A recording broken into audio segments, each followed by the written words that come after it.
அந்த நெருப்பில் தள்ளி அவர் உயிரை ஆய்க்கும் போது அவர் பன்னீரில் குளித்தது போல் அவரை எழுந்து வந்துவிட்டார் பிரபு. வேதனை அளிக்கும் விஷயம் நிச்சயமாக தெரிவிக்க தேவையில்லை. எங்கடா அவள் வருகிறார் பிரபு.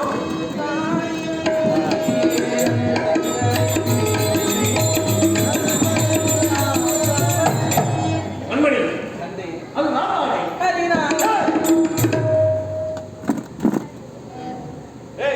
தந்தையே, என்னுடைய புகழ் அறியாமல் ஏதேதோ நீ விளறிக் கொண்டிருக்கிறாய். என்னுடைய குஜபல பராக்கிரமங்களை பற்றி கவனமாக கேள். ரதகஜ துரகபதாதிகள் புடை சூழ இந்திரநேயமால் வெச்ச சப்தரிசிகளின் சதாசர்வ காலம் நினைத்துக் கொண்டிருக்க அழியா பரம்பொருளாக விளங்கிக் கொண்டிருப்பவன் நானடா நான். எவனையோ நினைத்து நீ எவனை நீ எட்டி விடாதே. தந்தையே, அந்த ஏகாந்த நாயகரை எண்ணி எண்ணி அந்த யமனையும் வெல்வேன் தந்தையே.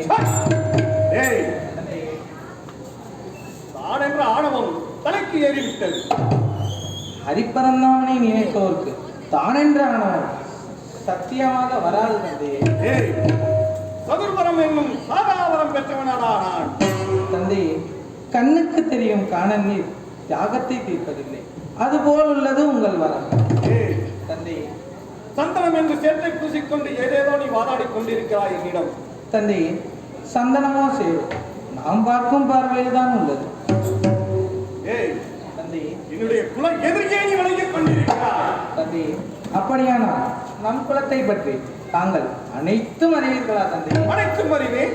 அப்படியானால் தங்களின் தந்தை காசி பரிசி, அவரின் தந்தை பரிசி, அவரின் தந்தை பிரம்மதேவர். அந்த பிரம்மதேவர் இந்த பூவுலகில் யாரால் ஜனிக்கப்பட்டார் என்று தாங்கள் அறிவீர்களா தந்தையே?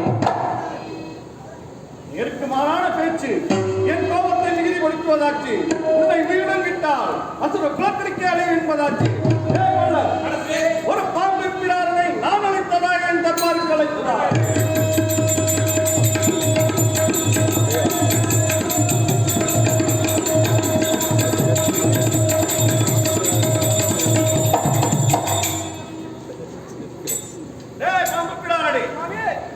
உன்னிடம் என்னென்ன நாகங்களா உள்ளது?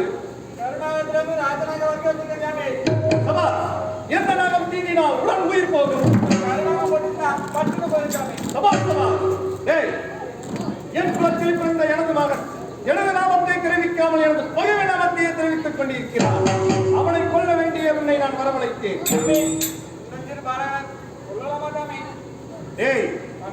சொன்னதை செய்தாய், நீ உயிர் பிழைத்தாய்.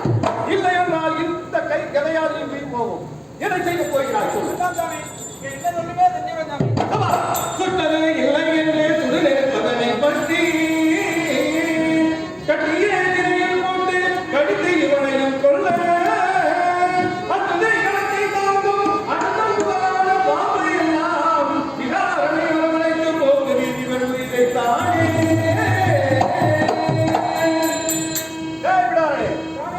கொள்ளுவீர் இவனையும் கொள்ளுவீர்